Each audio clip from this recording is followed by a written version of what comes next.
So today we will be studying about breech pregnancy. So first of all, what is breech? Breech is where the lie is longitudinal but the podalic pole instead of the cephalic pole presents at the pelvic ring. It is the most common malpresentation. Any other non-vertex presentation will be known as malpresentation. Okay.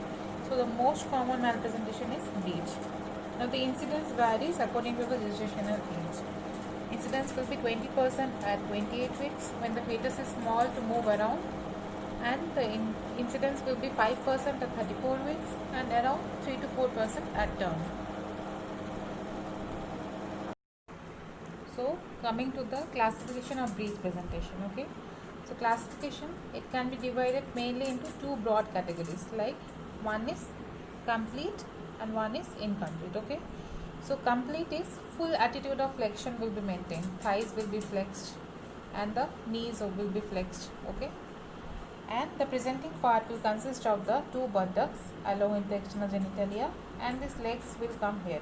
Okay, so the two legs, the external genitalia and the two buttocks. Okay, now coming to incomplete.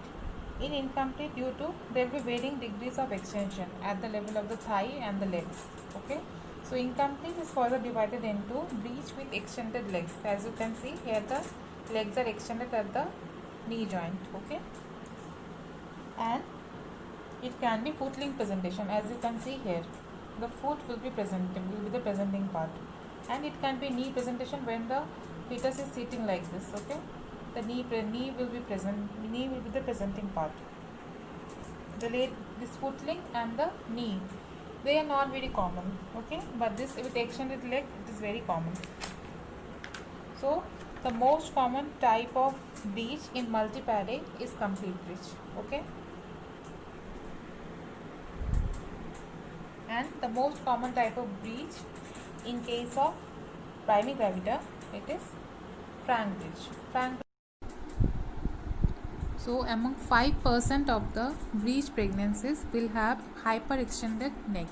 It is also known as stargazer, as if the baby is looking up towards the sky.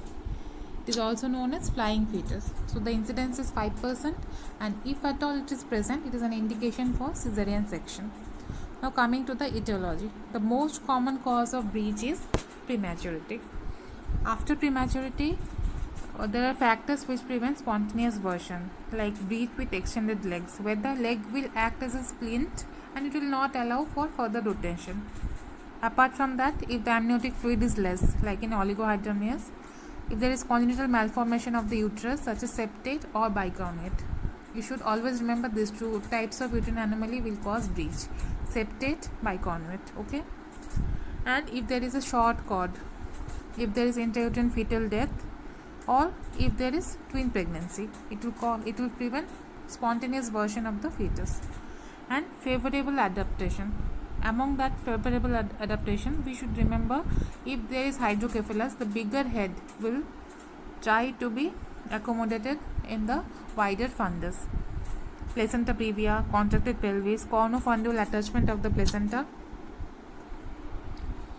Then undue mobility of the fetus. In hydramnios or multipara with lax abdominal wall, the fetus will be mobile unduly. And then fetal abnormalities like anencephaly, okay, and chromosomal abnormalities might also lead to breech, like trisomy 13, 18 and 21. Why? Because it is associated with muscular dystrophy like myotonic dystrophy, Duchenne myotonic dystrophy, and what will happen as a result of it? The fetus will not be able to move because there will be no muscle tone.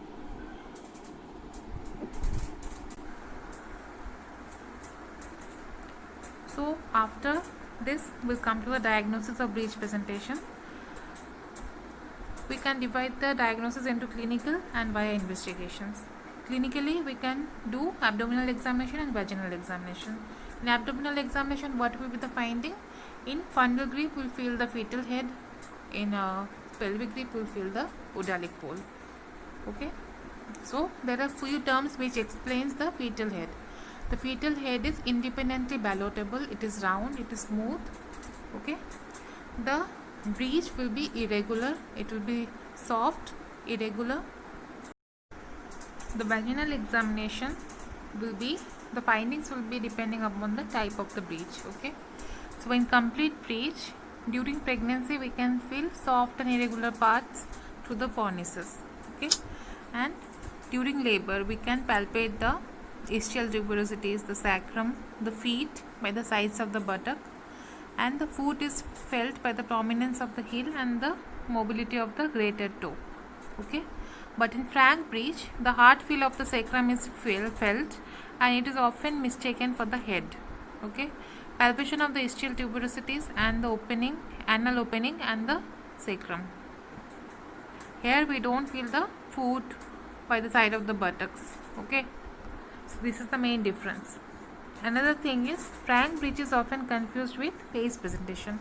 Why? Because the anal opening is often confused with the mouth. So we should see that the in face presentation the two malar prominences and the facial and the opening of the mouth, they will form a triangle, but in breech the opening and the two ischial tuberosities will be in a straight line. So this is the main point to differentiate. Here we can see in face presentation the mouth, the ischial, not the ischial, sorry, the malar prominences and the mouth will form a triangle. Okay, but here what will happen is it is in a straight line, the ischial tuberosities and the anal opening.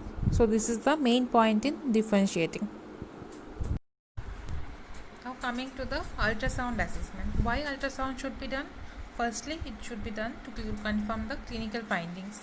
Then it can detect the associated fetal congenital anomalies which are associated or which is causing the breach, like anencephaly, hydrocephalus. Okay, or any soft signs are there or not for trisomies and aneuploidies. Okay, and then we have to see the type of the breach in USG. It measures the biparietal diameter, gestational age and the estimated fetal weight also as well, and it also localizes the placenta, the amniotic fluid. Attitude of the fetal head can be known, whether it is flexed or hyperextended. Depending upon that we can plan the breach. Now coming to the position. What is position?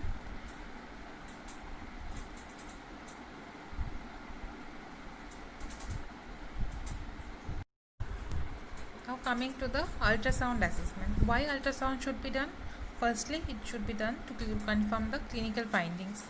Then it can detect the associated fetal congenital anomalies which are associated or which is causing the breach, like anencephaly, hydrocephalus. Okay, or any soft signs are there or not for trisomies and aneuploidies.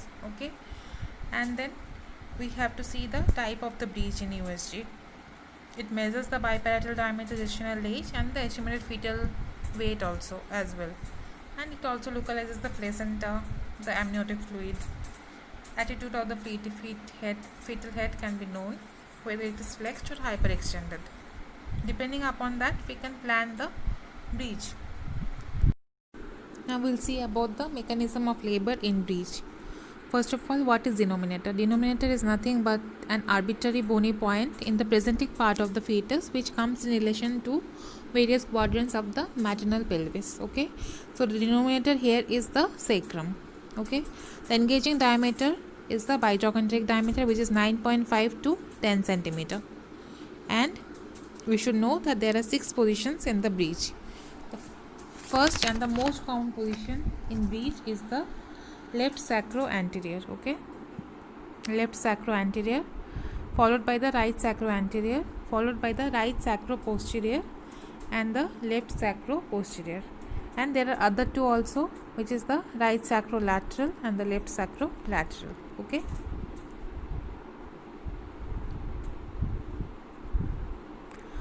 now we'll see about the mechanism of labor. The mechanism of labor in breech occurs to principal movements at 3 places. Okay, first in the buttock. Okay, secondly in the shoulders, thirdly in the fetal head.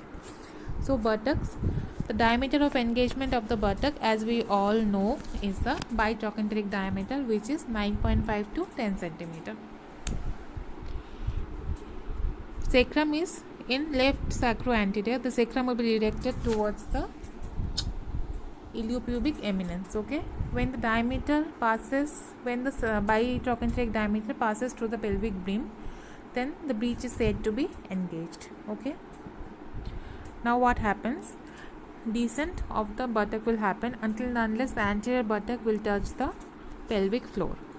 After it touches the pelvic floor, there will be internal rotation of the anterior buttock by 1/8 of a circle, placing it behind the pubic symphysis.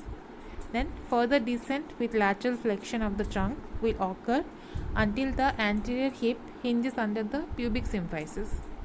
So, it hinges on the pubic symphysis and it is released first, followed by the posterior buttock. Posterior buttock will climb over the perineum and then only it will deliver. Okay, so this word is important, climbing of the perineum. Then delivery of the trunk will happen, followed by the lower limbs, and then restitution will happen so that the buttocks will occupy the original position as during the engagement in the oblique diameter. Coming to the shoulders, the engaging diameter at the bisacromian diameter, which is 12 cm. It engages in the same oblique diameter as that of the buttock. Descent occurs along with internal rotation, and then delivery of the posterior shoulder will happen, followed by the anterior shoulder. Then restitution, external rotation will happen. Then the head will deliver. Head, engagement occurs through the opposite oblique diameter. This is more important because the buttock and the shoulder is perpendicular to the fetal head, or in any human body it is perpendicular to the buttock and the shoulder. So engagement will happen through the opposite oblique diameter, and the engaging diameter of the head is suboccipital frontal diameter, which is 10 cm. Descent occurs with increasing flexion. Internal rotation of the occiput occurs anteriorly through 1/8 or 2/8 of a circle, placing the occiput behind the pubic symphysis. Further descent occurs until the subocciput hinges under the symphysis pubis. Then head is borne by flexion.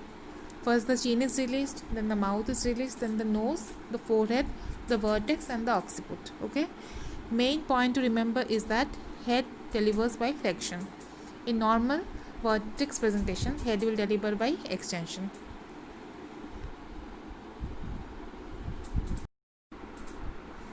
So what are the types of vaginal breech delivery?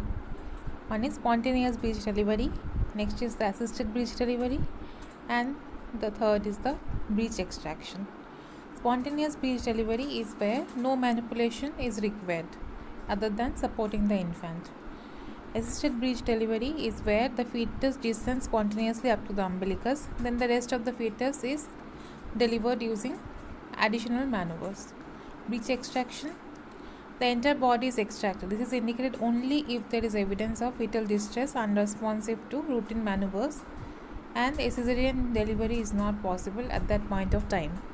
So nowadays breech extraction is only done for the second twin in twin pregnancy, and if the second twin is a breech. Other than that, there is no indication for breech extraction.